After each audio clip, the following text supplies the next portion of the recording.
नमस्कार, weekend news bulletin यानी साप्ताहिक समाचार में आप सभी का स्वागत है। मैं मनीष कुमार।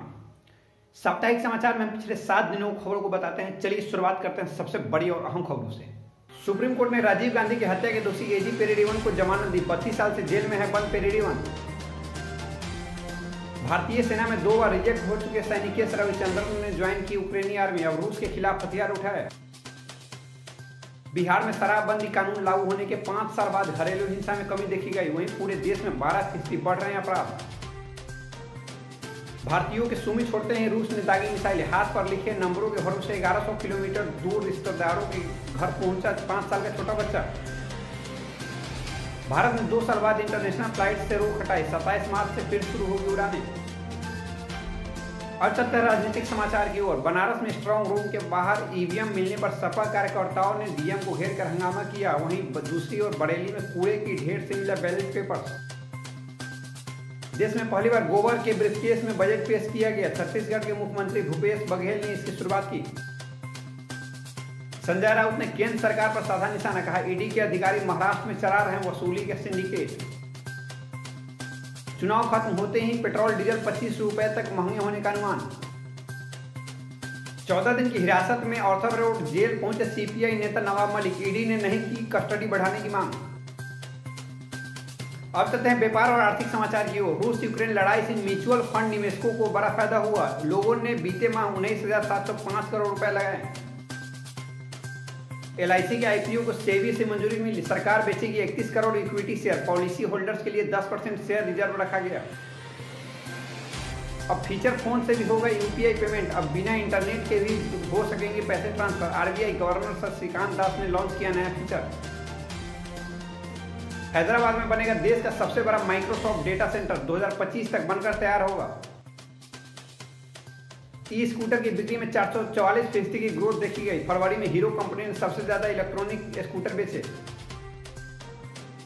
अब चलते विज्ञान और तकनीक समाचार की ओर। Samsung Galaxy F23 5G phone हुआ लॉन्च। इसमें 50 एम्पियर कैमरा के साथ ट्रिपल रियर कैमरा भी मिलेगा। कीमत 7,499 रुपये से शुरू। हीरो कंपनी का पहला इलेक्ट्रॉनिक स्कूटर जुलाई में लॉन्च होगा। ओला टीवीएस बजाज से सीधा मुकाबला देखने को मिल सकता है। टेस्ला के मालिक एलन मस्क ने यूक्रेन को अलर्ट किया। कहा, सावधानी से स्टारलिंक का इस्तेमाल करें। रूस आपके नेटवर्क को निशाना बना सकता है। सोशल मीडिया कंपनियों का बड़ा एक्शन। आपत्तिजनक कंटेंट पर फेसबुक ने 1.16 करोड़ से ज्यादा कंटेंट हटाया, तो वहीं व्हाट्सएप ने 18.58 लाख अकाउंट बैन किए।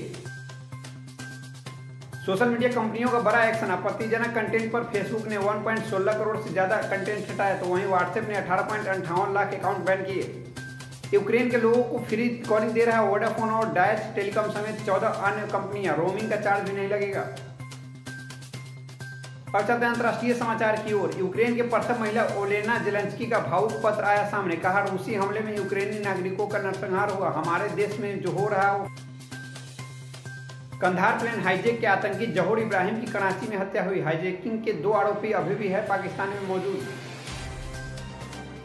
यूक्रेन के राष्ट्रपति जेलेंस्की का बड़ा ऐलान। यूक्रेन को नहीं चाहिए नाटो की सदस्यता। डोनेस्टेक और लुहांस्क पर भी बातचीत के लिए तैयार है यूक्रेन।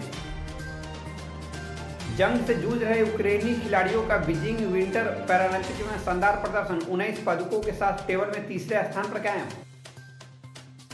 रूस पर अमेरिका का शिकंजा कसा। बाइडेन ने रूस से गैस और तेल के आयात पर बैन लगाया। अब चलते हैं खेल समाचार की ओर। जडेजा बने number 1 test allrounder. ICC test ranking में भारतीय खिलाड़ियों का दबदबा कायम। टॉप 5 में कोहली की वापसी हुई। आईसीसी अवार्ड के लिए 3 भारतीय रेस में हुए शामिल। प्ले ऑफ द मंथ के लिए श्रेयस अय्यर, मिताली राज और Deepti Sharma nominated. Chennai super Kings के लिए अच्छी खबर। अप्रैल तक टूर्नामेंट का हिस्सा होंगे दीपक चाहर। क्रिकेट के नियमों में बड़ा बदलाव। अब गेंद पर थूक नहीं लगा सकेंगे गेंदबाज, लेकिन इसे 1 अक्टूबर से लागू किया जाएगा।